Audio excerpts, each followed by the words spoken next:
bolingo na yo pona mawana yo pona kimya na mitema nzambe na nguya tolo.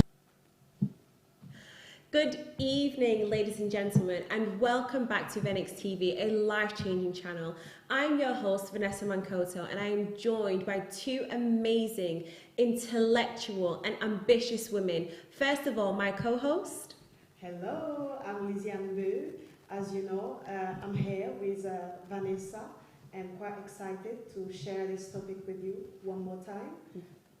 And we are also joined by Rebecca Kimberly, who is an award-winning therapist and a trainee clinical psychologist, and she will be joining us remotely. Rebecca, is it possible for you to say hello to our audience at home, please?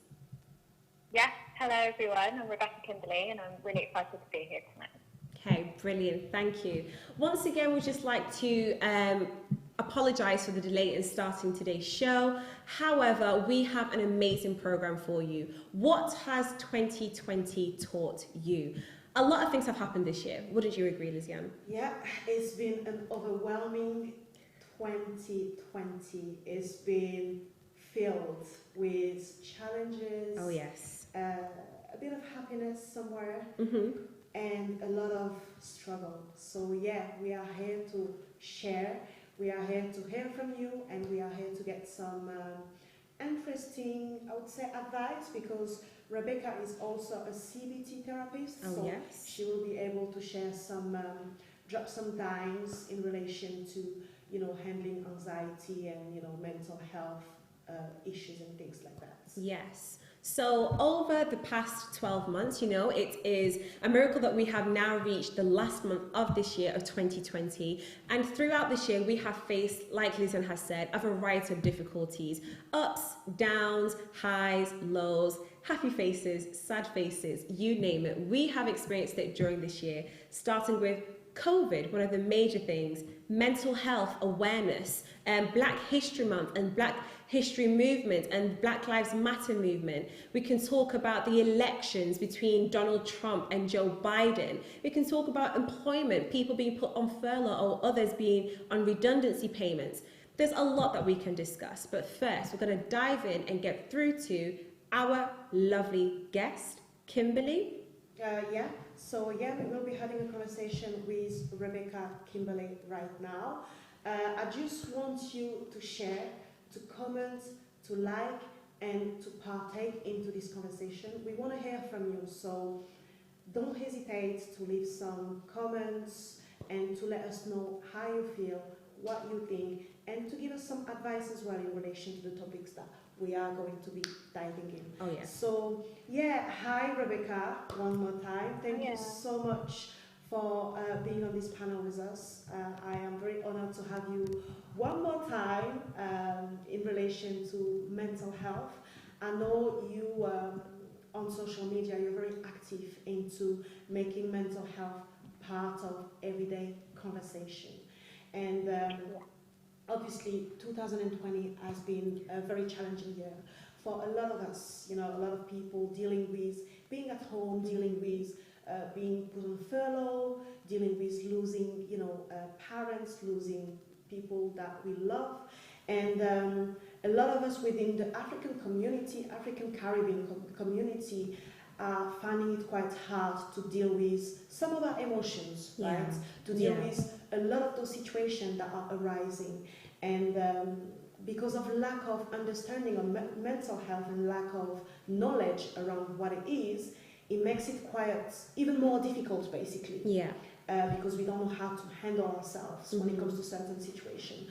So first, can you introduce yourself and what you do, basically? I know we've already shared a little bit on what you do and who you are, but can you tell us a bit more about who you are and what you do exactly? Of course. So, Rebecca Kimberly. I'm a CBT therapist, a psychological life coach, and training as a clinical psychologist at the moment. So most of my work is working with the NHS and providing CBT for people with depression or anxiety disorders. As part of my clinical training, that's more, the doctoral training is more university and attending different placements related to mental health. And I also work privately as a coach where I support people to rediscover themselves and start their journey back to themselves. So in a nutshell, most of my work is all surrounded with mental health and trying to help people to understand themselves a bit better and manage their mental health in their day-to-day life. That's fantastic. Thank you. Yeah. Thank you very much.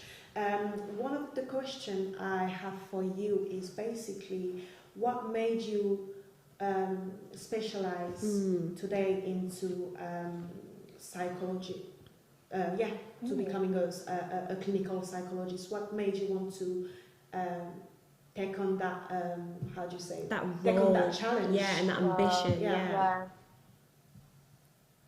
So I think, firstly, it was kind of my own challenges with mental health problems. So I was diagnosed with depression and social anxiety disorder, and had some difficulties with trauma in my kind of recent years. So it's always been something that I've been passionate about, but until it was affecting me personally and going through my own experiences of trying to find a therapist and having difficulties with doing so and trying to find a therapist that was a black therapist that looks like me, understood my problems from, my perspective. It was very difficult. At the time that was all happening, I was studying psychology and I kind of had an idea of what I wanted to do, but it wasn't until I started working with people that I really kind of felt passionate about what I was doing. In terms of the kind of clinical psychology role, so I qualified as a therapist and wanted to kind of pursue things further. I know that there are very limited black clinical psychologists out there, especially in the UK, and there is so much that needs to be changed in terms of mental health services. So it became a passion of mine to want to get into the course so that I can continue to, make changes, not just on day-to-day levels for the people that I work with, but also the services that are providing these services as well. That's amazing, and that's great. As you said, there are not a lot of clinical psychologists who are black. Yes, and it makes it even more. It makes it good to know that you're going to be one of the pioneers or one of the people up there at the beginning, and then lead the way, if I may say. Now, you are also a CBT therapist. And can you tell us a bit more about CBT therapy and how does it help, someone who's dealing with anxiety, for instance, or someone who's dealing with depression? How does CBT therapy helps? So cognitive behaviour therapy is the type of therapy that focuses on what's happening, what we say, in the here and now, so the kind of difficulties that people are experiencing at the moment. So that's things like depression, anxiety, and the kind of ethos behind it is that the way that we're thinking impacts how we feel, and that impacts what we do. So if you're feeling quite anxious, you're more likely to kind of have anxious thoughts, you're more likely to do things that actually exacerbate the anxiety in the long term, and we can get stuck in what we call a vicious cycle. Similarly, if you are having quite negative thoughts about yourself, about the world, about other people, about your life, that can cause you to feel quite low in yourself, and then that can cause you to do things like withdraw, avoid, which exacerbates depression. So it introduced different tools and techniques to breaking that cycle. We know that actively we cannot change the way that we feel by directly kind of touching our emotions. So we have to change the way that we relate to them, which is how we're thinking about it and how we respond to them. And just trying to manage those emotions so that it's not something that we're experiencing on a day-to-day basis, and that we're able to kind of feel the highs and lows, feel the good emotions, the not so great emotions, and be able to manage them in a better way. That's really good, isn't it? Yeah. Now, in relation to the year 2020, as this is the topic today, is what has the year 2020 taught us, taught you at home, taught all of us, everyone. How do you think this year has changed the way people look at mental health issues? Do you think it has improved? Do you think those taboos are being broken, or do you think it's actually getting worse? Yeah. Would you mind giving us a professional perspective and maybe from your own personal opinion as well? Well, that's a really good question. So I guess from a professional perspective, we're seeing a lot more people accessing therapy, which is always a good thing. We're seeing a lot more people kind of addressing that they have difficulties to work through. And the interesting thing is that as much as with what's going on, there has been an increase in people experiencing mental health difficulties at the moment, which is completely understandable. But also it's kind of allowed people to realise that things weren't going as well for them as they wanted to. And then when COVID hit and everything else was kind of happening, they were just realising actually there were a lot of things that had come through in the past that I had never quite worked with. So there's that. I guess from a personal experience, again, it's a kind of similar thing. Me personally, I have spoken with a lot of people who have been a lot more open, a lot more understanding. I found that a lot more businesses and employers are understanding mental health a bit more and being able to speak about it with their employers a bit more. But then it does mean that the more things are kind of built up and the more things people are speaking about it, the more it shows you where the stigmas still are and where there are more things that need to be taught in order for people to understand that it is actually a normal experience. A lot of people go through this, and just to understand what mental health problems really are, because a lot of people, if they haven't necessarily experienced it in the way that the media thinks or in the way that we might talk about it in certain areas, then they just have no clue as to just how harmful it can be.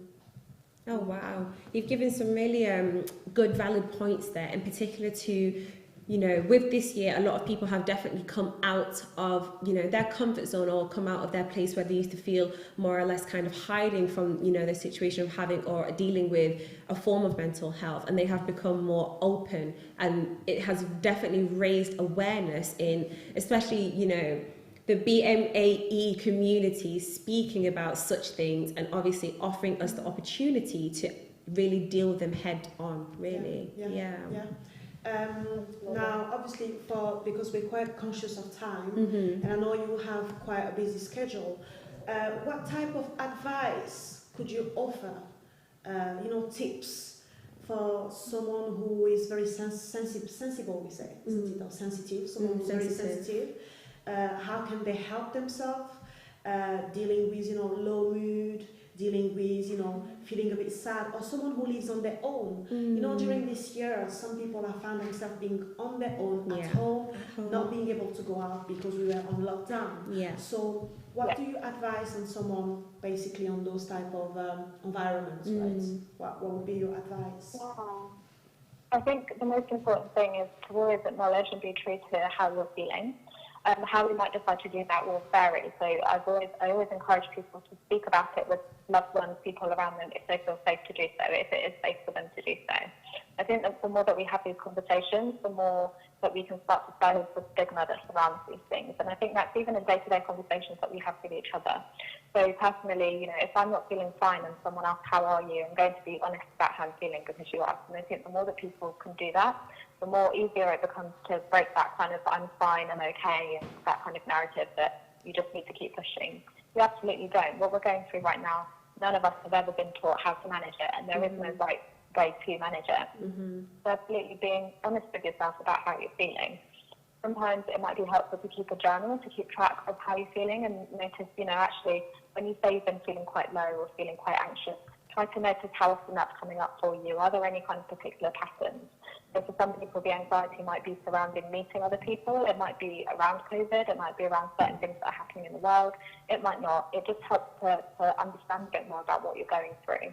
And I think once you understand what you're going through a bit more, it can be a bit easier to then think about different ways that you can try to support yourself.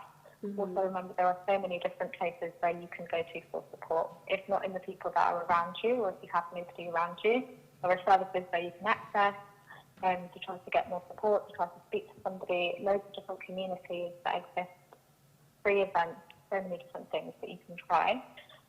But definitely trying to kind of keep to a routine and stay connected even in times where it seems like the world is trying to pull us apart. I think that is so important. Brilliant. Thank you so much, Rebecca. You've heard it there first from a specialist and person who thrives in her perfection of doing what is right by adhering to those who are undergoing mental health.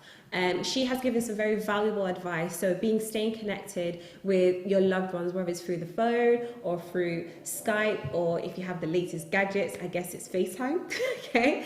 Being connected and staying in touch with individuals, you know, keeping up with your health and just making sure that you are doing things that is good for your, you know, for your sanity. Just like painting or going out for a walk, if it's guaranteed by Boris, of course, you know, doing things that you are capable of doing, and also making sure that you are fulfilling yourself with happiness.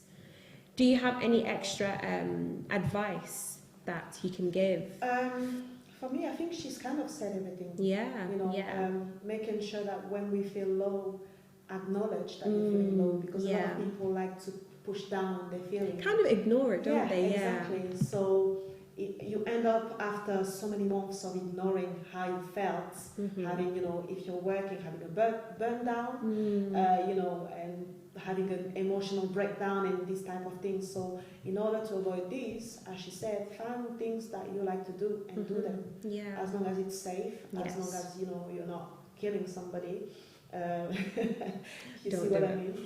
Yeah. So yeah, I think it's just important to keep up with how you're feeling. Yes. Acknowledge your feelings. Like, Yes.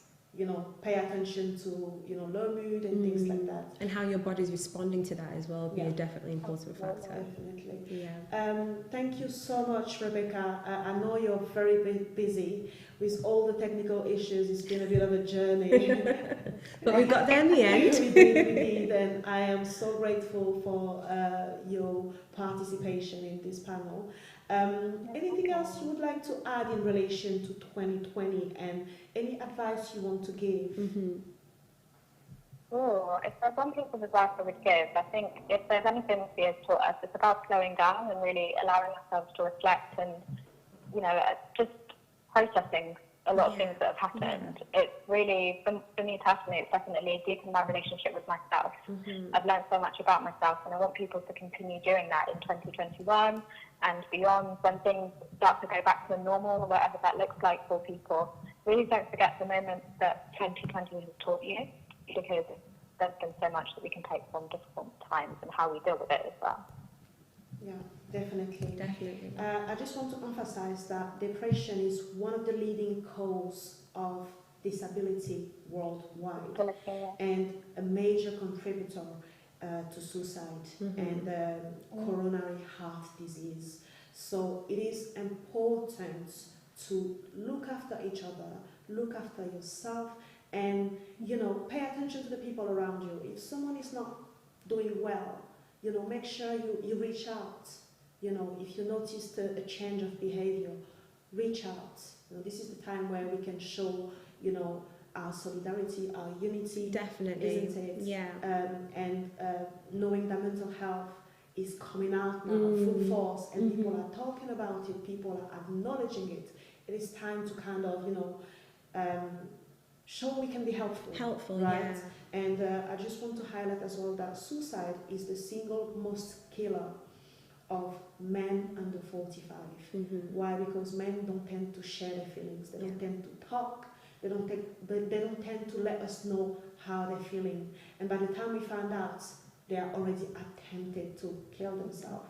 So pay attention to those men around you, those women, those young boys. The pressure that is, you know, rising with social media. Pay attention and make sure you don't let your children on social media for too long. It is not good. Yeah. It is not good. So, yeah. It ain't good. Yeah, so I guess we can move on to the next subject. Yes. Thank you so much. Thank you so much, Rebecca, for, you know, Thank you offering so this much for time having me. and sharing your expertise. We hope to hear more from you in future programs that we may have on this show. Definitely. And I would like to add that if you need any help, any support, she is great. You can reach out to her on Instagram. Her name is Rebecca Kimberly. You can find her out, follow her, you know, send her a direct message and she will definitely get back to you and, you know, let you know how you guys can move forward. And how you can, you know, resolve the situation. Yeah, definitely. So, 2020 has taught us a variety of things. I mean, as I have mentioned before, we're still undergoing, you know, a pandemic, you know, living with and living through COVID-19. But with this particular pandemic, we have faced a variety of difficulties, struggles, downfalls, and we have now been placed ourselves in a position where we just don't know what tomorrow may bring. Yeah? And first place I want to dive into, because it does, you know, hold quite dear to my heart, is the Black Lives Matter movement. What do you think about that? That's what I think. No, but honestly, Black Lives Matter has been so confusing.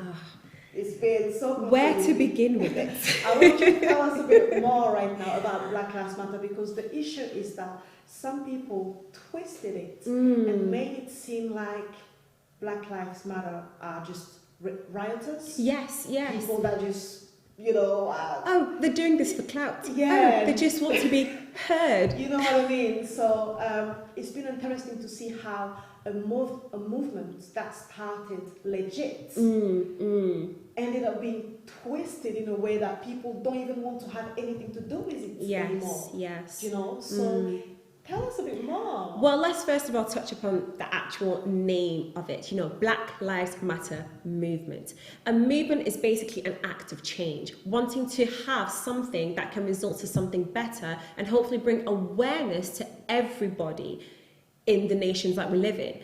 Black Lives Matter is not just starting this year, 2020. It had probably, influenced from 2016 with Colin Kaepernick, but then it goes way back to the 1999 with the event of Rodney King being filmed by bystanders as he was being beaten by police for drink driving. Yes, he didn't do a great act in society. However, the treatment of black people throughout many years now has just been, I would say, in my opinion, has been just overlooked. We haven't been appreciated as, a race. We haven't been appreciated for the things that we do have been manifested within celebrities or our professions or how we move forward.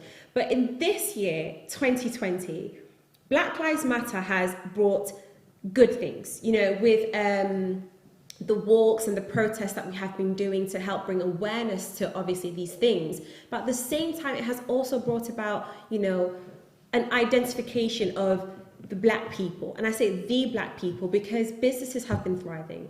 Other businesses that haven't had the kind of recognition on social media or within their local communities have now been acknowledged, and it has helped them. But ideally, Black Lives Matter has, I feel like as if it's just had a bitter taste in people's mouths.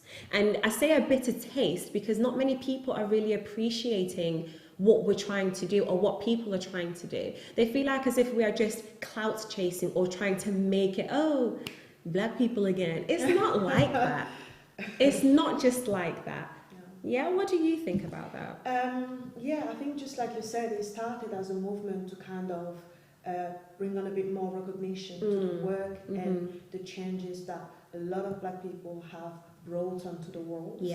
A bit of acknowledgement, because what happened is sometimes within situations, black people tend to do things, but they are overlooked because of their skin color. And a lot of people have never acknowledged that of the systemic racism that is, that has been going on for years, for centuries, I may say. And they have been fighting in the background for such a long time. And it's only now with the situation with George Floyd that obviously people, even Caucasian people, are hearing a lot more about it. But what I found quite interesting is that a lot of Caucasian people are not understanding, basically. They're not really understanding what is this Black Lives Matter about. Like, why only black people? All lives matter. So on the back of Black Lives Matter, people have came in with, well, no, not just Black Lives Matter. All lives matters. But the things people don't understand that black lives haven't mattered for a very long time. And this is why we are focusing on black lives that should matter. Whether it is at the hospital, there's a lot of negligence. There's a lot of neglect. Whether it is at the workplace, we are often overlooked. And this movement is about, our life haven't mattered for a very long time. It is now time for you to acknowledge us as human beings and to acknowledge us as people, as humans, just as equal as you are in terms of humanity, right? And I think one thing I want to bring in is the fact that this movement has been, here in Europe and in the US and all that, but there's another side to the atrocity that black people are doing on other black people as well. Oh yes. Do you know what I mean? And yes, this definitely. is where people come in with some kind of very strong words against Black Lives Matter. What do you mean Black Lives Matter? You guys are killing each other. You guys are fighting each other. You guys are not able to be united. I don't like that. I do don't like that mean? Phrase, you guys. No. Who's you guys? No, I mean, this is what we hear out there in the streets, right? This is what we hear, that we are not united enough to make this movement really as powerful as it can be. Exactly. Yeah. So, this is how I feel about it. I just feel like at some point is less talking and more actions, more planning, more strategizing, more of trying to get together and see how we can move forward as a people, because other communities, other races are able to do certain things. What is it that they're doing that is making them moving forward, advancing? You know Yes, what I mean? What is it that we're lacking of? What is it that we are not doing? What is it that we should learn from them? Whether it is from the Asian community, whether it is from the Caucasian, community and any other, we need to look at what they're doing and see what is it that we can do to kind of move forward as a people, isn't it? Definitely. Just to add upon that, I just feel as though sometimes within our own communities, I know we kind of touched upon this recently in our previous show that we have had, that, within our own community, we just tend to be kind of bitter and jealous and envious of people around us, but we just fail to understand that we are not progressing to get to the standard where we know we can be, because we see it at the forefront, but we're just not reaching it yet. And it's so hard because as individuals, we want to thrive. We want to see people around us succeed. We want to see ourselves succeed. We want to see our future children be successful in the things and the realms that they want to be in. However, we're just not progressing how we can be. Like what you said, we need to unite and move forward. And, kind of looking at that and unifying and moving forward, I just really want to touch upon seeing small businesses in the Black African community, African, Jamaican, Caribbean, how they have had, we have supported such things. Like, I know a friend of mine that I follow on Instagram, and she has like a jewelry line, and to see it flourish within the space of 4 months of being within a pandemic like COVID-19, but just seeing so much support from people of all races, it's just something that's just, uplifting people. Yeah. Even with the Home Flavors company, seeing that really thrive itself in a year, having a few setbacks, of course, but still doing as great as it can be. I just feel like as if the Black Lives Matter movement it has brought some downs, but it has definitely offered some opportunities for people to dive into and to definitely talk about. And to definitely support as well, because I think that's one thing that we are lacking is support. Definitely. Yeah. I agree with that. Now, I know you were talking about businesses, small businesses. However, what about the George Floyd situation? Because this is when, the BLM, came out full force, and it caused a lot of other protests in other countries. Oh, countries, in France, with the Assa Traoré, who lost her brother in the hand of police officers in France. The Breonna Taylor. So, this, honestly speaking, and this is why we actually addressed mental health at the beginning, because for me personally, watching, all the different events made me feel some type of way. I was really, really almost depressed, I would say, because you see that, and me as a mother, I'm thinking, I have a son who's going to grow up and who might have to fear, the police. And that's not fair. Do you know what I mean? Yeah. And this was really traumatizing for a lot of people I know out there, especially Black men out there watching this. Like, you're imagining all sorts of things, and it comes to a point where you'll be meeting a police officer, and you even feel scared, even if you haven't done anything. You're like, oh, you just wouldn't know how to address them. Exactly. Isn't it? So Yeah, I think BLM did good. It's doing a great job in terms of protest and supporting. I mean, to the stem off Black Lives Matter is, you know, we've seen quite a lot of awareness, especially in the continent of Africa. So, you know, the Congo is Bleeding campaign or the End SARS campaign, it's definitely brought about not just circumstances or events that have happened here in Europe and in the US, but also back home to where we call our motherland. You know, Black Lives Matter everywhere, not just in certain areas of the world, everywhere. A black individual or a person of a dark skin color, wherever they reside, they matter. Their lives matter. I feel like as if, you know, when people are saying all lives matter, yes, all lives do matter. But in this current situation, in this year, Black lives had to matter the most.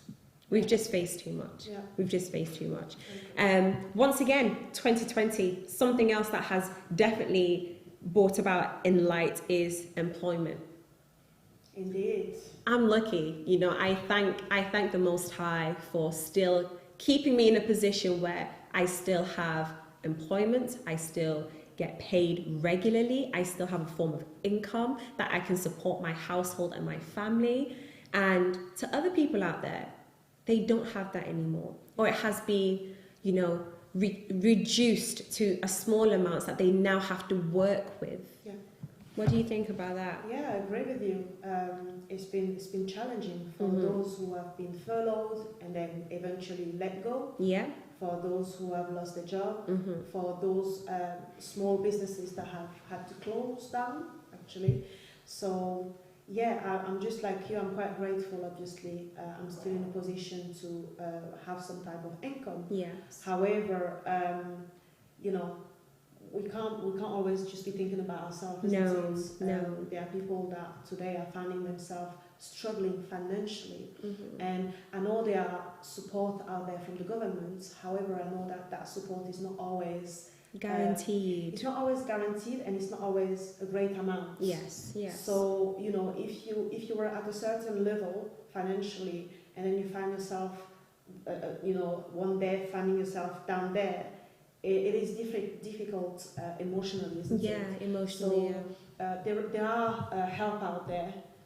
You need to, you know, call your job center to find out what is available for you. Seek out, you know, information from the people you think might have information for you. And yeah, don't be shy of explaining your situation. I know there's been a lot of increase on financial insurance as well, you know, like insuring your life insurance and things like that.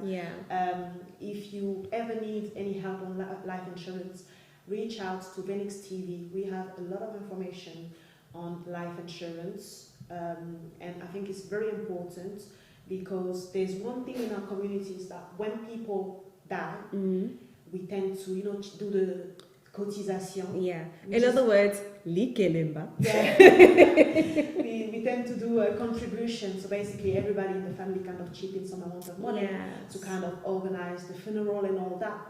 But think about it. If you have life insurance, your family don't have to worry financially about your funeral or having to support having to organize all these things. And this is a subject that we as Africans don't like to talk about because we don't like to talk about death. But unfortunately, sometimes we need to have those conversations. We need to break those taboos and have those conversations with our family and organize ourselves in the most legal way possible. So by the time we go, we let the people with something for them to organize our funeral, isn't it? Definitely. And life insurance is out there for you, you know, to help with those type of costs. So as I said, reach out to Phoenix TV if you need any help, any information when it comes to life insurance. Definitely. Just to add a little bit on that, I know that tomorrow is never really guaranteed because we never know what the future may hold, but having something in place to support and pre-planning for your future or the future of your family is always something that should be considered. I mean, yes, within our community, especially the African community, we don't really like to think about stuff like this. However, I think it is something that does need to be discussed. It is something that we have to tackle on head on, so that we do not find ourselves in a struggling position, or in a position where we have to scoundrel and ask people, because sometimes we're not really comfortable asking people for X amount of money to support the burial of this person.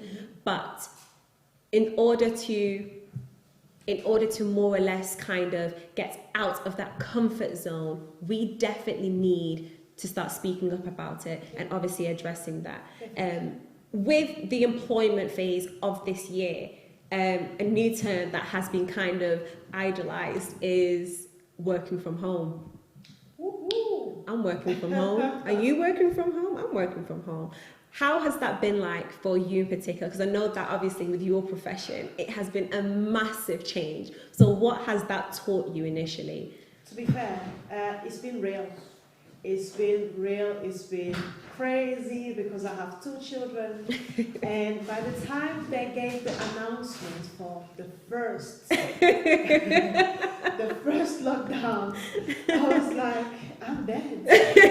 How am I going to do this? Plus, I can't even travel. Yes. Lord help me. Yeah. It was a real challenge, especially when you have children. It was a real challenge. Yes. However, I think it took a lot of communication between me and my husband. Yeah.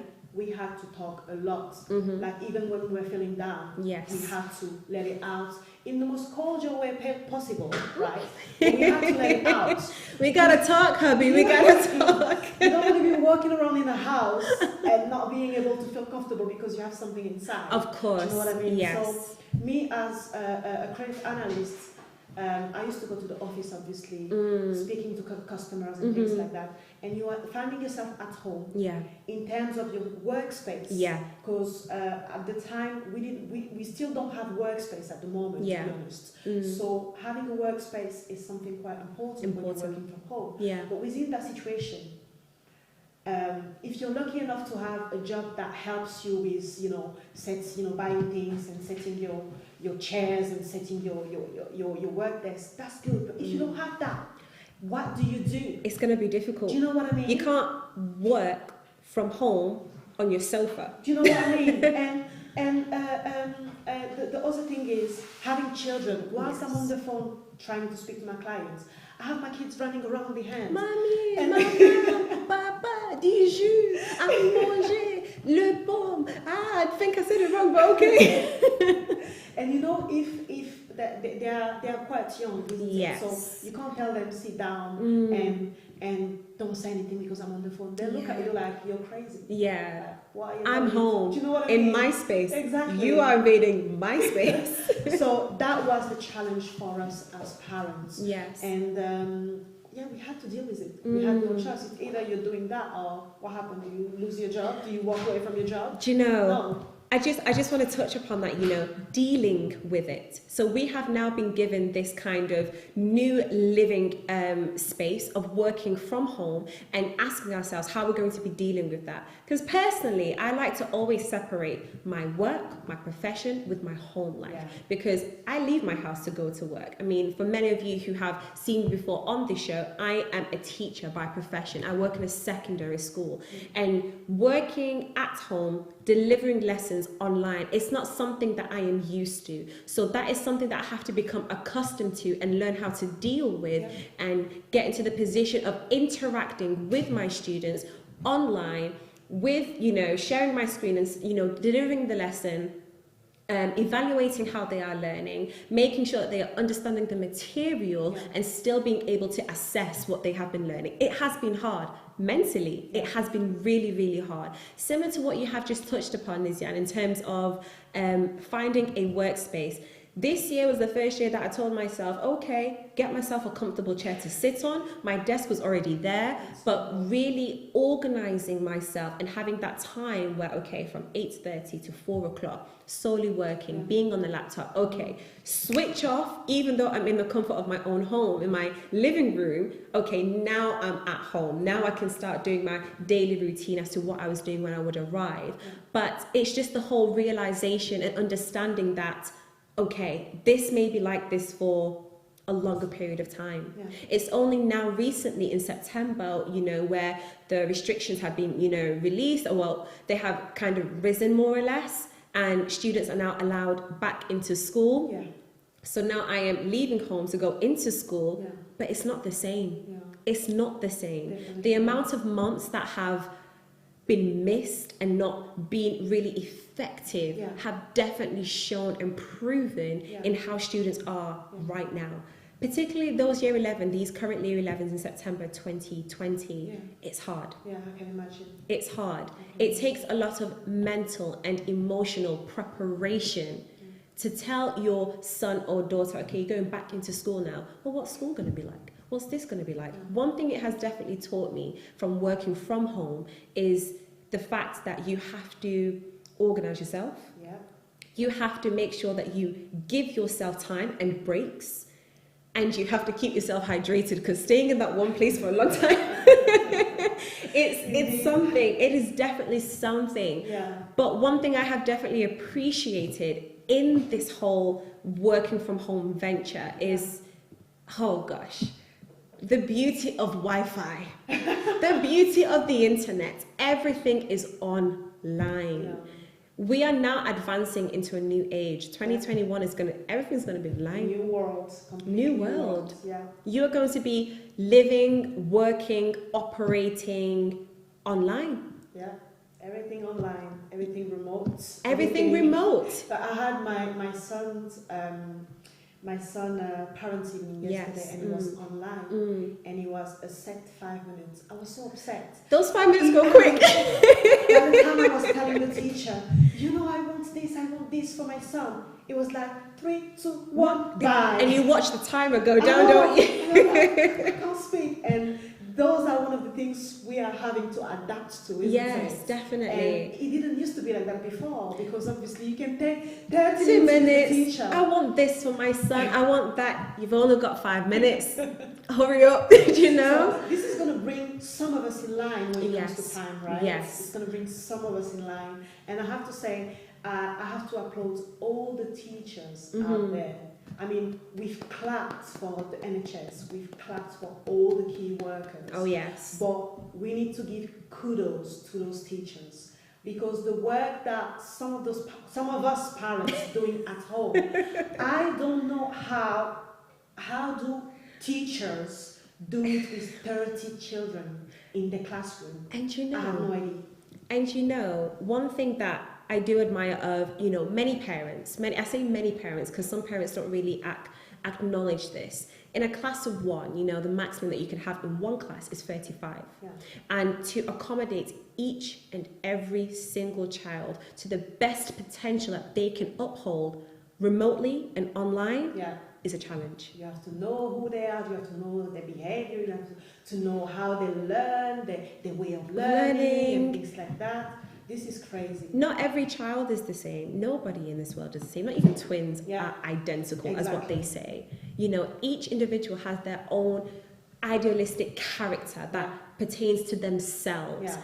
And having this venture of doing things online, it kind of takes away this whole interaction that, you know, teachers or people within the educational kind of enterprise or field, Yeah. it's hard. I think for me, one thing I have definitely understood is that when you're in a classroom, you are stood in front of students, you are delivering the lesson, Yeah. but you are interacting with them. Yeah. You are seeing if they are engaged, if they are focused, if they are switched on, if you can give them a question and they answer you straight away or they take some time. Yeah. Online, it's quite hard because Yeah. I think that's where learning takes place. It takes place through interaction. Yeah. And having that kind of removed for a long period of time, I think it was 6.5 months, Yeah. it has had a major impact. Yeah. And to kind of chase that up now is hard. Don't be expecting just teachers to be doing it, please. I'm telling you. Definitely not. Sorry, I was seeing some comments before go ahead. About someone who's had some financial challenges Mm. throughout, obviously, this pandemic. I just want to encourage you to reach out. There are some, charities Yeah. that offer some type of help, Mhm. whether it is food banks and, whether it is some type of helps in relation to how you can minimize some of the costs in your household. There are some charities out there that are helping out, people. So, get on it on Google. Search up local charities that assist in financial aid, local charities who can assist you with your local or your weekly or monthly food shopping. There are loads of charities recently, because I know that they sent a flyer through my door, who are definitely looking to kind of like gather household goods if you are not more or less in a place where you are warm this winter. So, do definitely reach out to your local places. I know that there are many local charities and also churches as well who definitely assist and can definitely help you in those kind of fields as well. Definitely. Yeah. I mean, 2020, it's been one to remember. 2020, and don't forget, the election. Oh. Donald Trump and what is his name again? Joe Biden. Joe Biden. It's been real. It has been I was real. watching it as if I live in the USA. I was watching it as if I'm a USA citizen. This was crazy. It was major. It was crazy. For me, it did not seem as though it was a presidential election or a debate. I was like, the confrontation between both of them, especially from Trump, that's just my opinion. I was kind of shocked. I was like, Did wow. You see the debate was like they were in the street. Literally, they took it to the streets. In the streets, it was mad.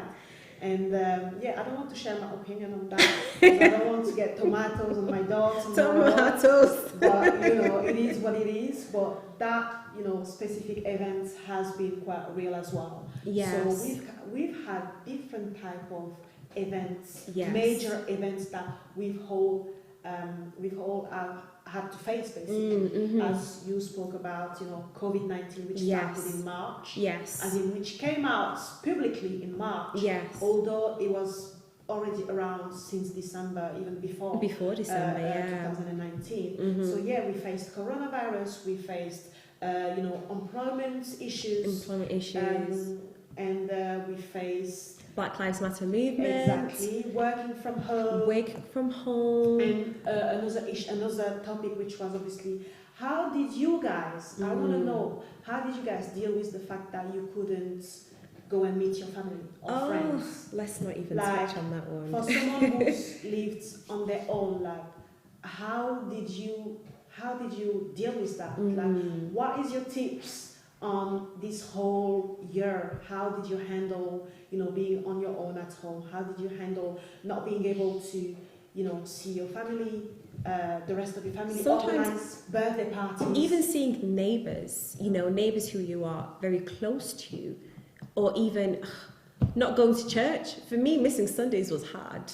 Missing that kind of joyous, vibrant environment and just worshipping was very, very difficult. And sometimes as well, when I look back upon this year, I just think to myself, what a way to reflect. This pandemic has never touched the world like this before. I mean, we did have the Spanish flu, but there are, there's different sort of procedures where people were still moving around and seeing one another.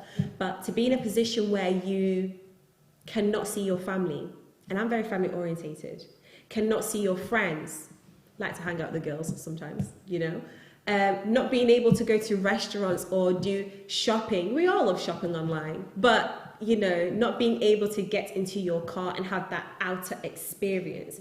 It has definitely changed a lot of things. And I think one thing this year has definitely instilled in people is anxiety. Anxiety. And anxiety is not something that I have understood before because I've never really experienced it. But this year, leaving my house and just being anxious about who I'm going to be interacting with or seeing, and then having that whoa, hold on a second, this is difficult, or that back and forth kind of thing. It's been very unpleasant. Very, very unpleasant. But what can we say? What can we do? What can we do in terms of moving forward and understanding that this year it has taught us a lot? But I just want to see, I don't know, what do you think it has taught you? What could you say thank you to 2020 for what it has taught you? Ooh, thank you. I want to touch on the anxiety things before. Go ahead, telling about 2020s. For people who have lost, many members of their family, it's been real.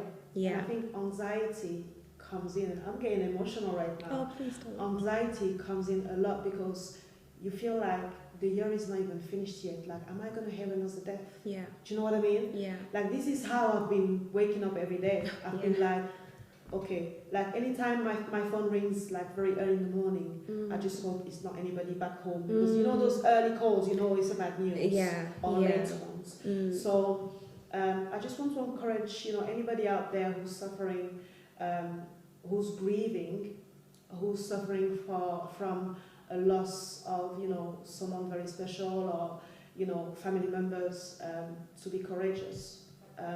Any words that we can do here, we can say here, will be enough to comfort you. However, I hope, I'm always bringing God here, but I do hope, God gives you the strength to carry on, to still hope, to still remain hopeful, to to hang in there, hang in there to dear life. And as you were saying about what has 2020 taught me personally, guys, we want to know what has the year 2020 taught you. Yes, comment down below. We want you to comment down below. We want to hear what you have to say about the year 2020. We want to know, how do you feel?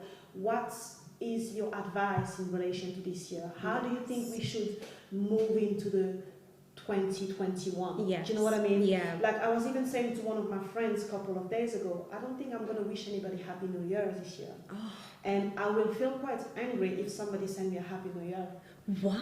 What do you mean, why? No, it's not Happy New Year. It's, thank God we made it. Yes. Do you know what I mean? Yeah. Yeah. It's thankfully we made it. We are in the new year. Let's see what's coming what up. this year brings. Yeah. When we're going into 2020, everybody was like, Happy New Year, 2020 vision. You got your 2020 vision. Moving forward, no toxic this, no toxic that. And look at us today. Yes. And to be fair, it's not been bad for everyone. I don't want to be that pessimistic type of person. No. I know some people have experienced a lot of great things during this year. Of course. Some people have actually received a lot of blessings this year. Do you know what I mean? Babies, weddings. Exactly. So it's not all bad. It's not all bad. So there's a bit of joy along the way. Of course. For some people. Yeah. So, So for me, what has 2020 taught me is definitely that there is a God out there. For sure. If you did not believe in God, I'm sorry, but this year is letting you know. Simple as. And I think to be more calm. To be more calm, because we can't control certain situations. We can't. We can't control certain events. And I think to basically take a step back. Yeah. Do you know what I mean? Yeah. To really take a step back and look at situation from above, from the back seats, not trying to overthink everything. Of course. Because one thing that we've all noticed is that you can plan something, but it will never go to plan how you want it. Exactly. I mean, this year has proven to us, whether it is good, whether it is bad, this year has proven to us that, you can plan something, and unfortunately, the universe, God has another plan. A completely other plan. To basically just understand that, as much as we are actors in our own movies, there's another pen that is helping in writing the next scene. The next scene, you know what I mean? Yeah. So I think being very, very conscious of that, and planning. I mean, for people who don't have savings, this year should teach you how to save. And that it is important to have some. I'll save this for a rainy day, honey. This year was the rainy day for a whole good 365 days. Exactly. Savings was a major factor this year, and thank you so much for even sharing that. In alliance with being in a position where you think you're controlling something, you think you're controlling your path in your life, but really you're not. Yeah. Let's just be honest with that. Really, you're not. I have seen friends grieve, close friends who they saw 2 weeks ago, and in 2 weeks that have come, they're no longer there. And, you know, to see the fact that, okay, we're planning to do this, we're planning to do that, but not seeing those things come to fruition as to how you wanted it to, it's hard to come to terms with. I feel as though what 2020 has taught me this year is the beauty of patience. Do you know? Patience is something that I never really kind of understood and put into practice, because I'm that individual who wants things there and then. It's like, oh, if I can do this, I can get this at there. No, patience is something. Patience is something that, you know, within my own faith, within my friends, within my family, within my household, patience. Take your time. Who are you rushing with? Who are you rushing with? Who was I rushing with, really? I cannot be competing with God upstairs. No. As much as like you said, as much as I want to plan something, God's the one who's going to determine my steps. Yeah, definitely. And I feel as though as well, in this year, one thing I have definitely learned to do is be reflective. Be reflective and see how you have definitely advanced in your life as an individual, through your character, through your profession, through how you are going about your everyday life. Just be reflective. Definitely. Patience, reflectiveness, and appreciating the little things. Definitely. Do you know who I appreciate the most in my life? Tell me. My grandmother. Oh. This woman, oh my God, she's reached that point in her life where she's just a magnificent woman, and she's still thriving. Sorry, kind of scared about that. She's still thriving. I get what you mean, because you get to appreciate people more within this type of time, isn't it? And you realize that, well, life is really nothing. And we fight for those vain things, those materialistic things, new car, new house, new bag. Exactly. I mean, I'm not saying it's bad. It's good to obviously try for good things, because at the end of the day, if you're a Christian out there, the Bible encourages us to obviously want the best things in life. You see what I mean? Yes. But what I mean is, your soul is the most important Your thing. soul. Do you know what I mean? This thing that we harbor inside, that, you know, a spirit lives within us. Ask yourself sometimes, this is a very good question actually, ask yourself sometimes, where does your joy come from? Or where do you think the thing that wakes you up in the morning? It's definitely not your alarm clock, because it's definitely not that. But what wakes you up in the morning? What gets you moving? What motivates you? That thing that lives within you is the thing that's telling you to, you know, speak to somebody, say hello, would you like a cup of tea, would you like a coffee, how are you doing? You know, being appreciative of the smallest things in life. My family, my friends, you know, still being appreciative of the fact that I have an income, because that really, it touched upon a lot of people. Yeah, it has indeed. And I just want to share some comments from some of the people, because we did ask you to write down below how you feel about the year 2020. This is the last month of the year. This is the month where, you know, we get real. This is the month where, you know, you sit in front of your mirror and you're like, okay, what have I done? Exactly. You know, for the past 11 months. You know, what has happened. And at the end of the day, don't compare yourself with anybody else. No. Compare your moving forward with yourself. You know, how did my life used to be in 2018? How did my life used to be in 2019? And how is my life now? How have I progressed? So I see some people have put that 2020 has taught me to be agile and flexible. This year has been a lot. I agree with you, Merv's Mankos. I definitely agree with that comment. Being agile, I think that's the word, definitely, because we've been having to adapt.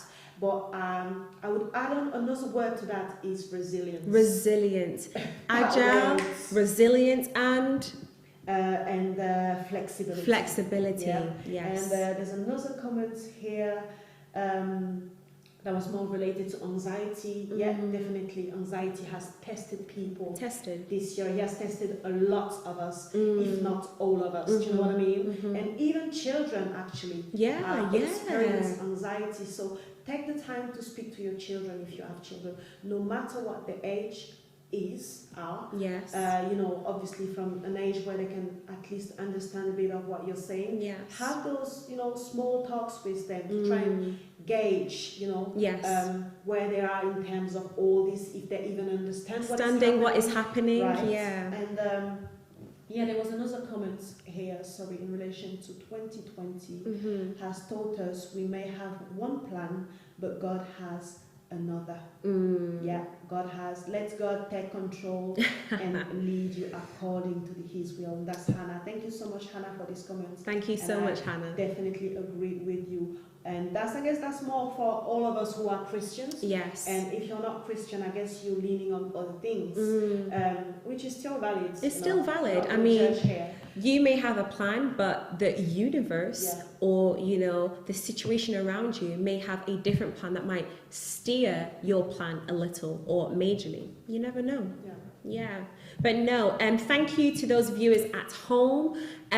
We have shared with you a very enlightening program, a program of what 2020 has taught you, myself, and those you who are around you. And just before we finish and before we wrap up, I'd just like to thank Rebecca Kimberly for joining us for today and sharing her expertise upon mental health and also giving us some very prime tips and advice on how we can deal and address with mental health within ourselves and with those who we love and within our communities. Before we wrap up, I want you to say thank you to 2020. I would like viewers at home, families at home, to comment or share with your loved ones or with friends, whoever you are sat with watching this program today, I should say this evening, what has 2020 taught you? And thank you, 2020. Thank you so much for giving me the opportunity to understand what patience is and to apply that within my life. Thank you, 2020, for making me much more aware and much more appreciative of the things that I have already and using those to my advantage. Thank you for showing me flexibility, resilience, agility. And at the same time, thank you for allowing me to progress and improve myself as an individual and also progress and improve in my faith. Because one thing that has definitely held me strong is God. I agree. For me, I would say thank you 2020 for allowing me to look within myself more than I look outside. Thank you for getting me closer to the people that matters. Thank you for allowing me to progress in the smallest way I could this year. And thank you for the flexibility I have been able to show within, you know, everything that has happened. Thank you for the people around me who are supportive, you know, who are supporting me, because we all need some support, isn't it? Yeah. And yeah, I think that's it for me, and I'm definitely grateful in all the situations that I've encountered. I say thank you 2020 for the good, for the bad, for the ugly, because in the end, I realized that I'm actually stronger than what I thought I was. Do you know what I mean? I'm actually able to handle situations that I never thought I could ever be able to handle. So thank you 2020, because in the end, you end up being a teacher. A teacher. A big teacher. 2020, you are ending up being the year of learning, of teaching, of lessons. You know what I mean? Like, so this is my thank you. And you guys at home, we want you to do the same thing. Whether you want to drop a comment or just say it out loud. It's up to you. But I do encourage you to remain in a grateful spirit. It is so important for the little things that you might have or even have not. Be grateful, even just for life. For the breath of life. Thank you 2020, because I am still here. At the moment, I am still sitting here, and I'm still able to share this panel with my beautiful hosts over here. I try. So that's it for me. But no, there you have it, ladies and gentlemen. We have delivered to you what 2020 has taught you.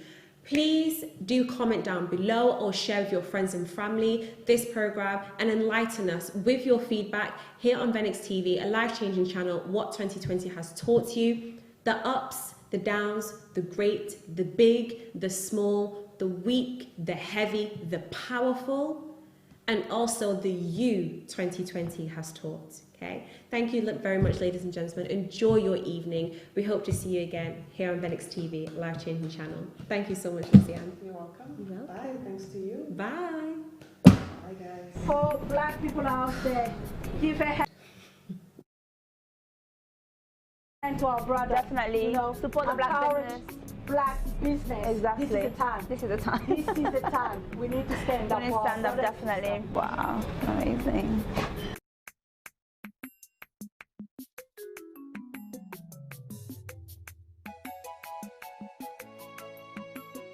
Around, obviously talking about a desk shop.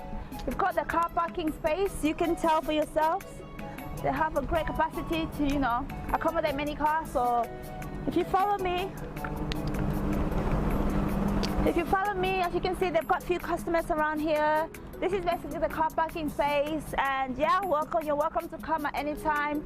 Again, it's at number 320 Great Cheetham Street in Manchester. So just between there's a McDonald's. As you go past the McDonald's, you'll find the shop at the end. It's called Edes.